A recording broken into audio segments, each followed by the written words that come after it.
Bonjour à toutes et à tous et bienvenue sur France Soir pour un nouveau défi de la vérité. Aujourd'hui, nous recevons Bertrand Alliot, porte-parole d'Action Écologie. Bonjour monsieur. Bonjour. Action Écologie, donc, une nouvelle association écologiste comme son nom l'indique, mais anticatastrophisme, ça veut dire quoi, anticatastrophisme ? Oui, alors ce qui caractérise l'écologie aujourd'hui, c'est effectivement son discours catastrophiste. Mais depuis l'origine, en fait, depuis quasiment le 19e siècle, les écologistes sont un peu catastrophistes. Ils pensent que l'homme va avoir des problèmes pour se développer dans le futur à cause des problèmes environnementaux. Et effectivement, on voit avec la question du climat, avec la question de la biodiversité, il y a un alarmisme qui se développe, qui est complètement incroyable et qui commence à essaimer comme ça dans les partis politiques et un peu partout. Et justement, je pense qu'il n'y a pas aujourd'hui d'inquiétude sur le fait qu'il y ait une catastrophe écologique. Il ne faut pas exagérer. Il y a des sujets écologiques, il y a des problèmes environnementaux, mais aucune catastrophe n'est à nos portes, je dirais. Et quels sont selon vous les réels problèmes écologiques alors qui existeraient ? Alors on peut dire, alors il y a plein de sujets en fait. C'est d'ailleurs l'environnement au départ, parce que vous voyez qu'on ne parle plus d'environnement, on parle essentiellement d'écologie. Mais il faut revenir aux bases, et c'est l'environnement. Et dans l'environnement, c'est quoi ? C'est lutter contre les pollutions, les nuisances et les risques. Dans les pollutions, il y a la pollution de l'eau, de l'air, il y a la question des déchets. Et puis, il y a aussi les risques naturels, les risques industriels, et puis aussi les nuisances, le bruit, etc. Tout ça sont des sujets environnementaux dont on ne parle plus d'ailleurs, puisqu'on ne parle que essentiellement de catastrophes liées au climat et aussi à un second sujet qui vient en force actuellement, celui de la biodiversité. Alors pour vous, le discours ambiant qui est centré sur la surproduction de CO2, le réchauffement climatique, la surconsommation de plastique par exemple, tout ça c'est quoi ? C'est un écran de fumée, c'est exagéré, c'est pas les bons sujets ? Je dirais pas que c'est un écran de fumée, je dirais qu'il y a encore une fois, ce sont des sujets qu'il faut traiter, mais on n'a pas à rentrer dans dans une vision catastrophique du monde qui implique des politiques radicales qu'on pourrait qualifier de salut public. Parce que c'est ça aujourd'hui l'écologie. C'est un constat de catastrophe, de crise écologique, et une solution qui sont des politiques radicales, qui mènent souvent à la décroissance.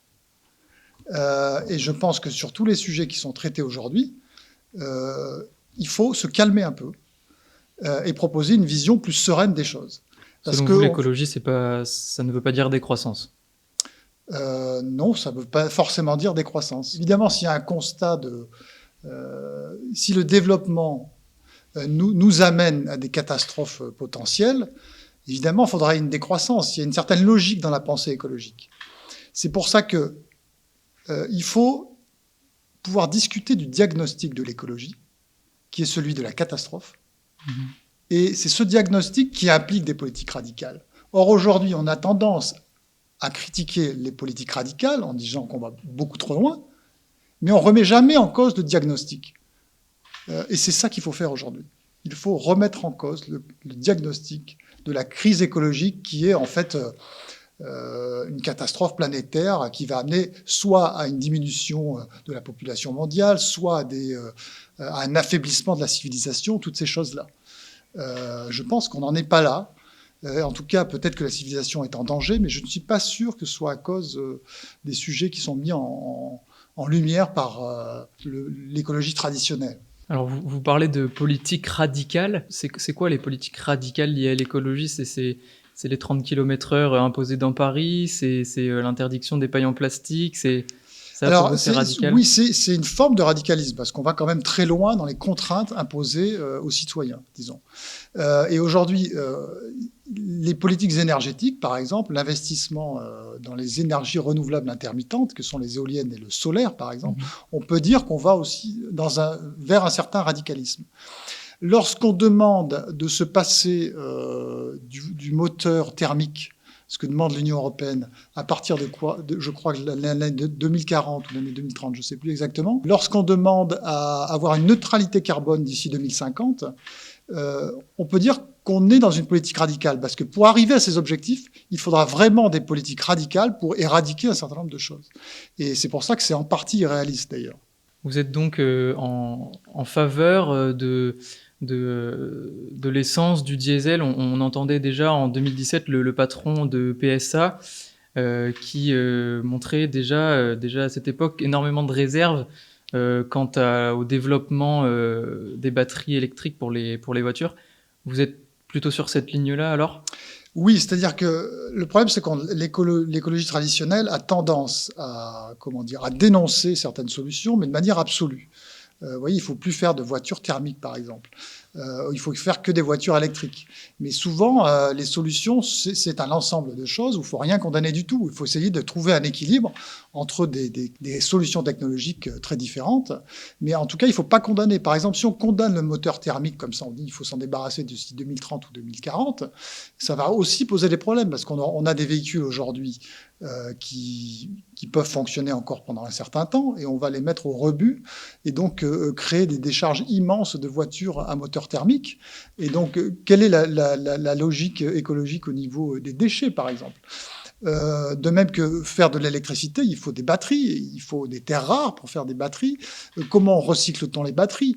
Si on a répondu au sujet CO2, par exemple, en mettant en place des politiques radicales, aurons-nous répondu à des sujets sur les déchets, par exemple, les autres sujets environnementaux sur lesquels Action Écologie pense qu'il faut aussi mettre l'accent?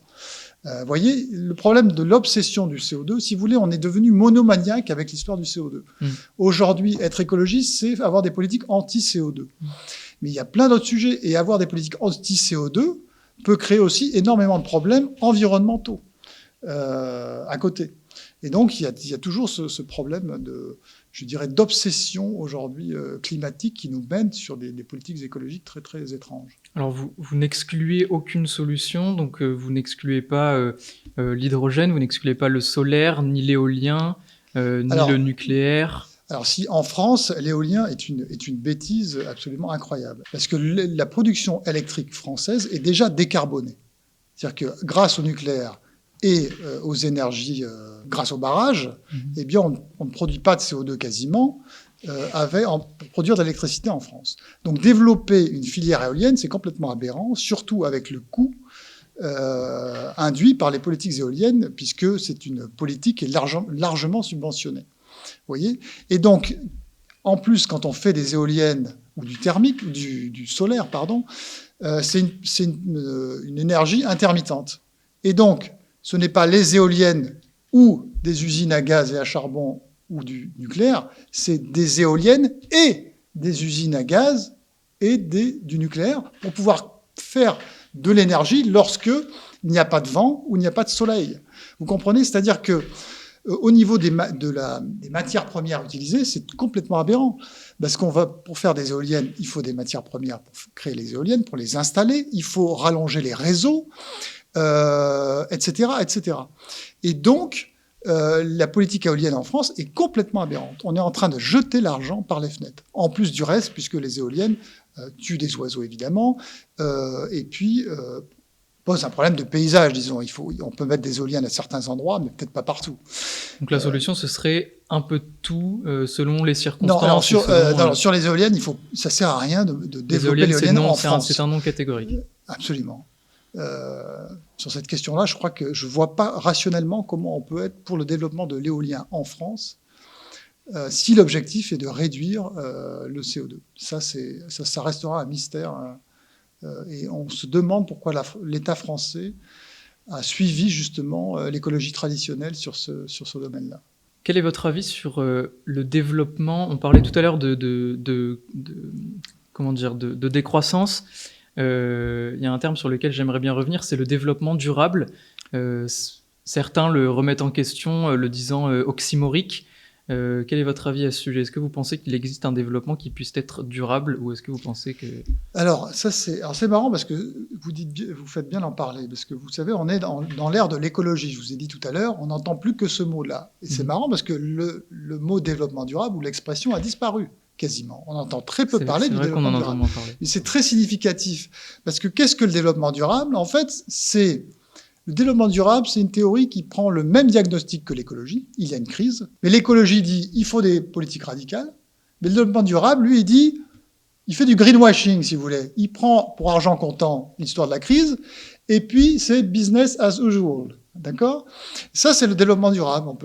Et donc, d'une certaine manière, moi, je trouve que l'écologie, dans son discours, est beaucoup plus cohérente que les tenants des développements durables, mais qui n'existent plus. Et pourquoi il n'existe plus? C'est très significatif.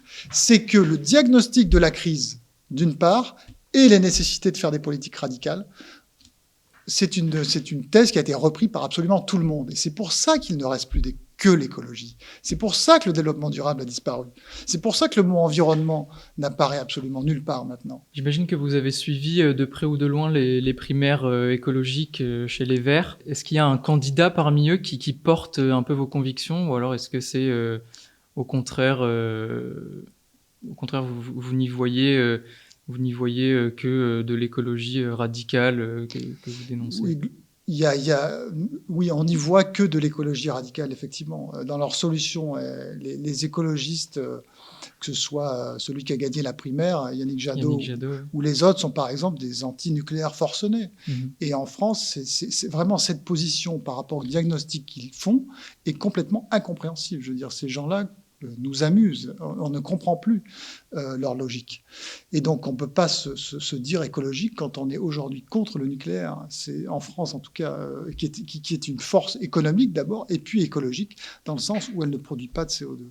C'est vraiment, sur cette question-là, très, très net. Si on voit des candidats verts qui représentent mal, à votre avis, l'écologie en tant que telle, à côté, on voit aussi une forte mobilisation, un fort engagement de la part des citoyens français autour de la question environnementale ou écologique, selon le terme qu'on choisit d'employer. Est-ce que cette forte mobilisation, c'est quand même un bon signe, ou est-ce que, au contraire, on irait droit dans le mur si c'est pour suivre des politiques comme celle-ci? Oui, alors moi, la mobilisation générale, c'est vrai que maintenant, tout le monde devient écologiste. D'ailleurs, tous les partis politiques ont un programme écologique, se disent écologiques et se disent que c'est vraiment un problème. Ce qui me gêne, c'est que tout le monde reprend le diagnostic de la catastrophe. C'est le terrain qui n'est pas bon, en fait. Oui, donc la mobilisation, elle pourrait être saine, mais elle devient quasiment religieuse, parce qu'on est dans un catastrophisme. Et quand on a peur, on finit par faire n'importe quoi. Et je crois que c'est ce qui est en train d'arriver, notamment sur les politiques énergétiques. Donc je suis très inquiet, en fait, de la mobilisation. Je pense qu'il faut revenir à une écologie plus traditionnelle, qui s'occupe des sujets que je vous ai cités tout à l'heure, et qui rompt véritablement avec le catastrophisme. Et d'ailleurs, je voudrais signaler à ce propos qu'il y a un certain nombre d'écologistes qui sont en train de rompre. Alors ça a été, moi, mon cas, puisque j'ai milité pendant 30 ans dans les ONG environnementales. Notamment chez LPO, si oui, notamment la Ligue pour la protection des oiseaux, qui est la plus grande ONG française de protection de la nature, puisqu'elle a 56 000 membres. Mais j'ai rompu avec l'écologie traditionnelle, parce que, à cause de ce catastrophisme notamment, et de l'effet pervers qu'il y avait à gagner en puissance, en fait. Mais il y a un certain nombre d'écologistes aux États-Unis. Il y a notamment Michael Schellenberger qui vient. Alors, je ne sais pas comment on prononce. À la française, on va faire Schellenberger. Non, je crois que c'est Schellenberger. Voilà. Qui a sorti un livre qui vient d'être traduit en français aux éditions L'Artilleur, et qui montre, en fait, qui dit qu'il faut arrêter ce catastrophisme, et que l'écologie est en train de faire plus de mal que de bien avec cette thèse, en fait. Donc c'est un livre que je conseille vraiment à tout le monde, et notamment, je prie à mes anciens camarades de vraiment se plonger dans ce genre de livre pour arrêter de faire peur à tout le monde. Vous savez, un de mes engagements, c'est que mon filleul un jour est revenu et a dit à sa mère, mais écoute, maman, dans 50 ans, il n'y aura plus d'hommes sur la Terre. Vous voyez à quel point le catastrophisme est en train d'aller absolument partout, et même au sein des écoles. Et ils sont en train de rendre les gens complètement fous, et notamment les enfants. Et je crois qu'il faut arrêter avec ça.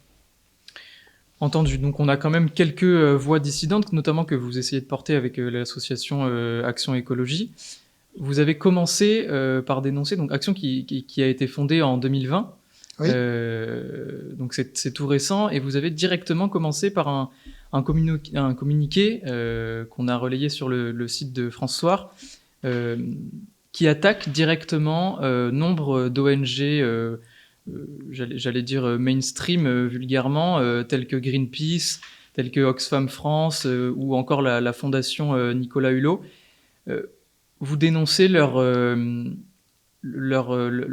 fonction, entre guillemets, de pompiers pyromanes, leur imposture. Est-ce que vous pouvez développer sur ce Oui, point-là? je vais développer et vous verrez que c'est assez spectaculaire.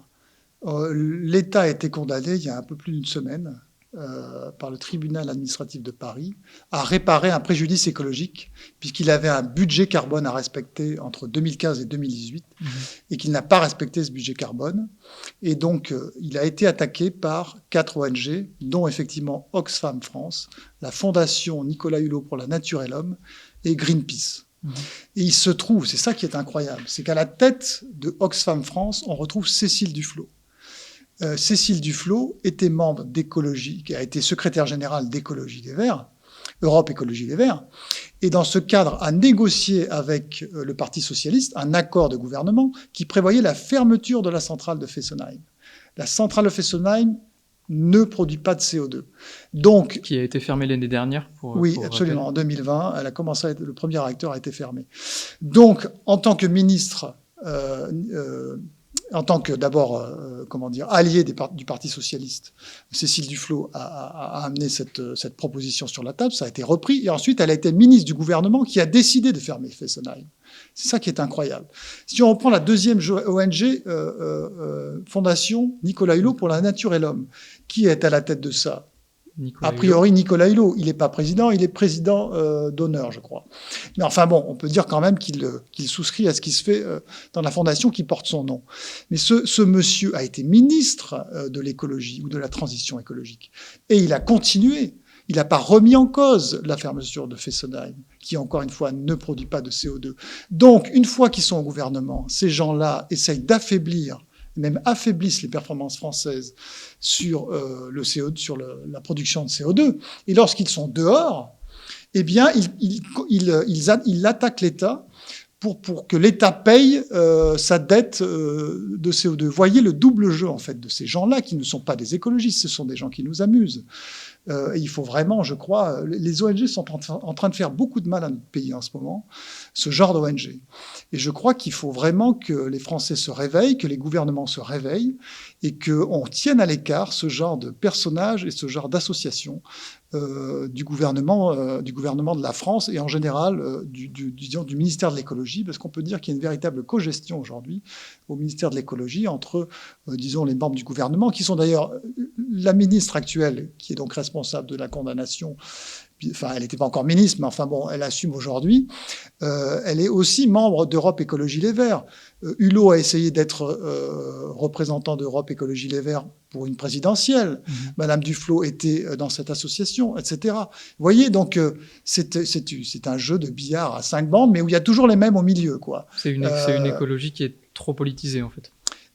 C'est une écologie qui n'est plus rationnelle, qui fait tout et son contraire.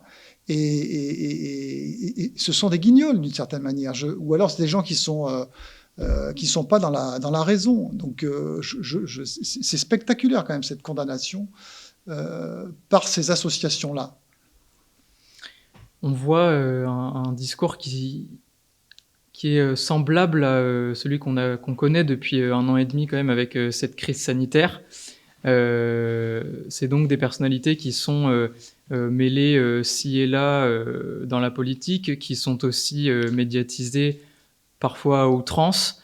Est-ce que vous pensez que l'éveil des consciences qu'on commence à connaître, qu'on commence à observer avec la crise sanitaire liée au Covid-19 va aussi avoir une sorte de ricochet sur l'écologie, dans le sens où les citoyens français pourraient être simplement dégoûtés en fait de cette médiatisation à outrance d'experts autoproclamés de l'écologie ou de la santé. Est-ce que vous pensez que l'un et l'autre sont liés ou vont être liés pour la France, pour la politique ? C'est vrai qu'on peut relier ces deux crises. Alors, justement, toute la question est le diagnostic. Sommes-nous dans une crise sanitaire, véritablement ? C'est la question que posent un certain nombre de commentateurs, disons, en disant que la réaction est trop importante par rapport au problème. Donc là, on peut voir une similarité avec ce qu'on appelle la crise écologique. Or, le monde va de mieux en mieux, enfin, de mieux en mieux, en tout cas, le niveau de vie s'améliore, les conditions de vie s'améliorent, mais ça fait 30 ans que les écologistes parlent de crise. Il y a toujours un peu un paradoxe quand même. Donc la crise, c'est une spéculation, c'est une hypothèse. Il y a une similarité là dans, effectivement, le diagnostic et la politique radicale, parce que c'est vrai qu'au niveau du Covid, il y a eu aussi une réaction radicale. Quand on enferme les gens chez eux, ça a été vraiment une politique de salut public à un moment donné. Celle-ci a-t-elle desservi la France, l'État et le monde? C'est une question qu'on peut se poser. Le problème, en fait, qu'on a avec la crise sanitaire, c'est qu'on pourra relativement juger et faire un bilan de cette affaire. Pour ce qu'on appelle la crise écologique et climatique, ça s'inscrit tellement dans le temps long, si vous voulez, qu'on se demande quand est-ce qu'on pourra tirer un bilan. Et c'est pour ça, d'ailleurs, que le récit sur la crise continue sans cesse. C'est que, en fait, on dit toujours, mais il faut agir dans l'urgence. Il faut toujours aller plus loin, en fait. Oui, toujours, et puis toujours plus vite.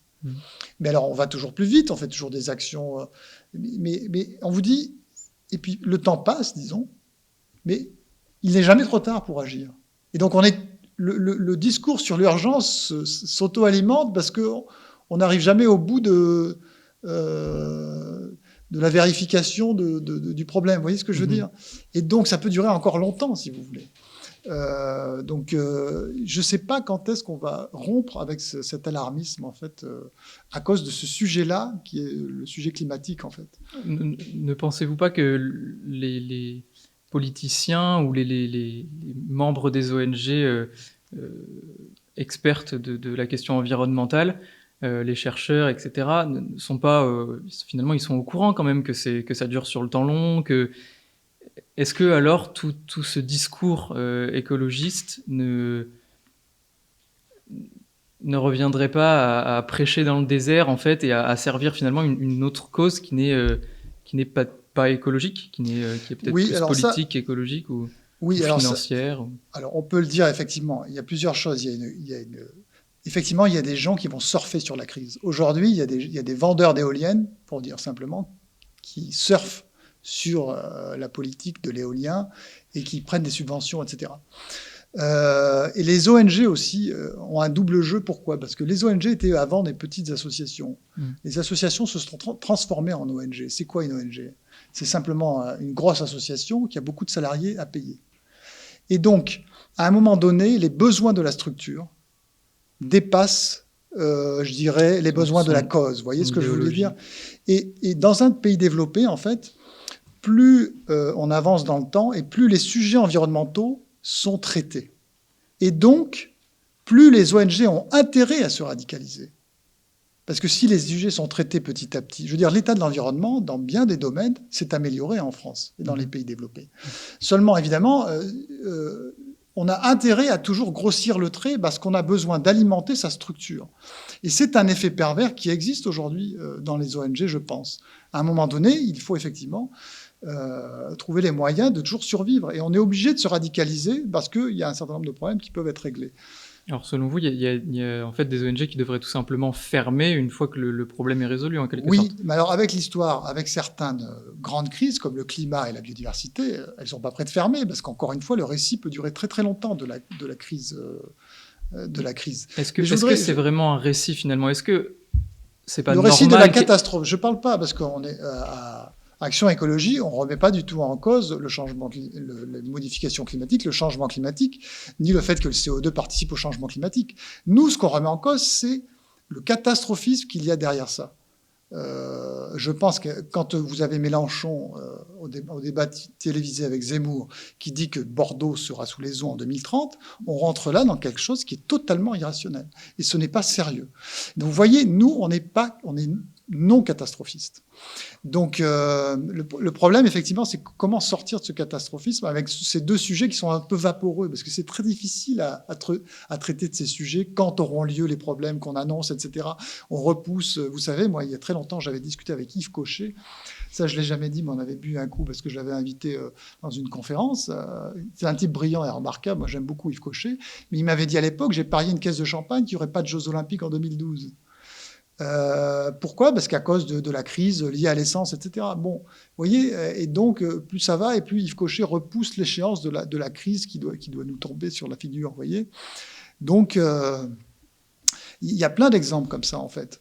Et alors, pas de catastrophisme, d'accord. J'imagine que vous avez d'autres projets, j'imagine que vous prévoyez d'autres actions, justement. Alors aujourd'hui, l'urgence, il y a une urgence, c'est quand même de combattre cette idée que le monde va à la catastrophe. Hein. Je crois qu'il faut vraiment faire passer ça comme idée dans les médias et qu'il faut pour arrêter de ce se serait précipiter. démédiatiser ces prêcheurs de la catastrophe. Oui, puis revenir à des données concrètes.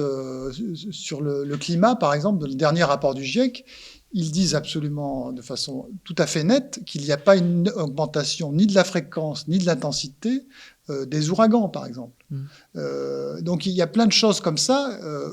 En fait, le problème, c'est qu'on est dans une période où on surfe sur l'urgence, sur la crise, et que les médias veulent vendre du papier, manifestement, et on est dans ce régime de la peur. Il faut juste qu'on sorte de ça, et qu'on revienne à des choses beaucoup moins inquiétantes, parce que le réel est beaucoup moins inquiétant au niveau de cette crise écologique que ce qu'il paraît dans les médias, par exemple.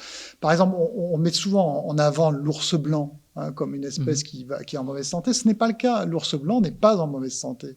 Il a plutôt augmenté ses effectifs. Pourquoi? Parce qu'on a arrêté de le chasser, tout simplement. D'ailleurs, souvent, les espèces, en fait, ça a été le cas pour les rapaces en France, par exemple, ils augmentent leur effectif tout simplement parce que avant ils étaient flingués, quoi. Et donc quand on a arrêté de les tuer directement, les populations, en tout cas certaines, ont augmenté de façon assez importante. Cela dit, c'est pas tant l'ours blanc qu'on vise dans le discours, c'est surtout la banquise. Oui, mais alors justement, la banquise, c'est très intéressant. La banquise, ou même l'augmentation de la... Vous savez, depuis la COP 21, la COP 21, qu'est-ce qui s'est passé? Il y a eu une augmentation du CO2 dans l'atmosphère. D'ailleurs, donc la COP 21 a échoué de ce point de vue-là. La production de CO2 à l'échelle mondiale a continué d'augmenter. Mais, par exemple, les températures, depuis la COP 21, sont assez stables, les températures mondiales, la moyenne des températures mondiales. Donc, vous voyez, ça, c'est une donnée que, voilà, on n'a pas besoin. Et alors, sur la banquise, moi, j'invite tout le monde à aller voir sur Internet la surface de la banquise.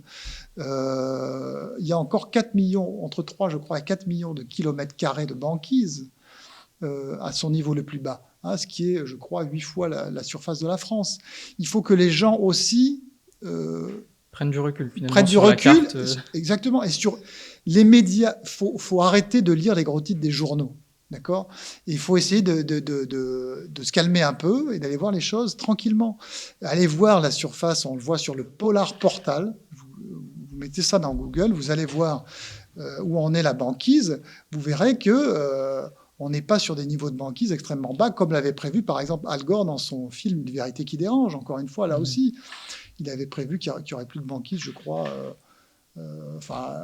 Normalement, il y aurait déjà plus de banquise pendant les mois d'été, quoi. Alors, il y en a encore 8 fois la surface de la France. Donc, regardons avec les... Par exemple, en Antarctique, c'est très intéressant. Et vous... donc, il y a l'Arctique, et il y a l'Antarctique. L'Antarctique, vous verrez dans le rapport du GIEC, que la surface et la masse de glace en Antarctique est très stable, en fait, depuis qu'on mesure les choses, hein, puisque ça fait pas si longtemps que ça. Alors, on parle de records, etc. On parle toujours des records de chaud, on parle pas des records de froid. Il y a eu un record de saisonnalité. Il y a une saison qui a battu un record de froid en Antarctique il n'y a pas très longtemps. Et on n'en a pas parlé. Donc on va toujours dans le sens de la peur et du catastrophisme. Il y a plein d'autres nouvelles de même que sur la barrière de corail, il y a eu des bonnes nouvelles, des études très intéressantes ces derniers temps. Personne n'en a parlé. Les médias ne parlent que des choses qui vont dans le sens du récit de la catastrophe. Il faut rompre avec ça. Alors votre premier combat, donc ça va être la dénonciation de ces imposteurs de l'écologie et donc du discours catastrophiste. Déjà là, j'imagine que vous n'allez pas vous faire beaucoup d'amis. J'imagine aussi qu'en tant qu'association, vous allez avoir besoin de financement. Et je vais donc poser une question qui se doit d'être posée quand on navigue dans ce paysage médiatique et politique. D'où vient l'argent finalement d'action écologie? Vous dites sur votre site que vous êtes indépendant, vous promettez transparence aussi quant à votre financement. Quelle Oui. est donc la réponse? Alors nos fonds viennent... Bon, d'abord, on n'est pas une ONG de la taille Oui, oui. de Greenpeace, de la LPO ou toutes ces ONG-là, ou de Oxfam France. Hein.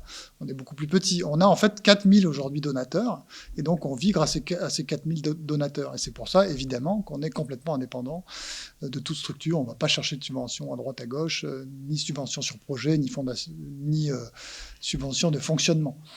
Mais enfin, vous dites 4000 donateurs, il suffit qu'il y en ait un parmi ces 4000 qui donne 99% de vos dons et qui soit engagé dans telle ou telle entreprise. Non, mais ce n'est pas le cas. Mais de toute façon, je veux dire, on peut avoir des gros donateurs également. Et voilà, on n'a pas de... Mais bon, on n'a pas énormément de dépenses pour l'instant. Le tout, c'est en tout cas de développer vraiment cette nouvelle écologie qui est donc non catastrophiste, qui est aussi, on peut dire, qui ne mêle pas des sujets environnementaux à des sujets sociétaux. Parce que ça, c'est une caractéristique aussi de l'écologie, c'est d'aller parler de tout un tas de sujets qui ne sont pas de l'écologie. Chez les Verts, c'est très clair. Hein.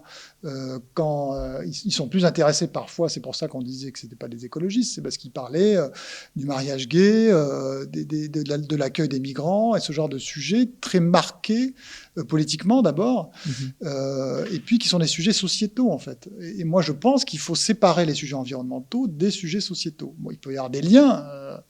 Un mauvais environnement peut créer C'est quand même une bonne chose que l'écologie s'inscrive dans le débat politique général pour qu'elle soit inscrite dans le long terme.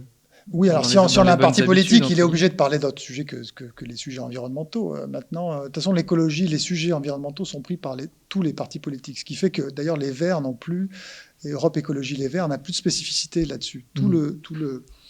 Toute la gauche de l'échiquier politique est aujourd'hui sur une ligne très proche d'Europe Écologie Les Verts, en définitive. Donc il n'y a plus de spécificité aujourd'hui d'Europe Écologie Les Verts. Donc vous plaidez une écologie non catastrophiste et responsable, c'est sûr. Et où on sépare les sujets environnementaux et je dirais aussi respectueux du savoir-vivre, du savoir-être français, on peut le dire comme ça. C'est-à-dire que si l'écologie doit aller jusqu'à interdire le Tour de France et les sapins de Noël, eh ben nous on ne veut pas en être, tout simplement. Bertrand Alliot, merci pour ce mot de la fin. Je note, avant de conclure cette interview, que vous êtes aussi l'auteur de Une histoire naturelle de l'homme, dont on n'a pas parlé aujourd'hui parce que l'interview se centrait sur l'association Action Écologie. Merci beaucoup d'avoir été avec nous aujourd'hui. Chers téléspectateurs, merci de nous avoir suivis pour ce défi de la vérité et à bientôt sur francesoir.fr.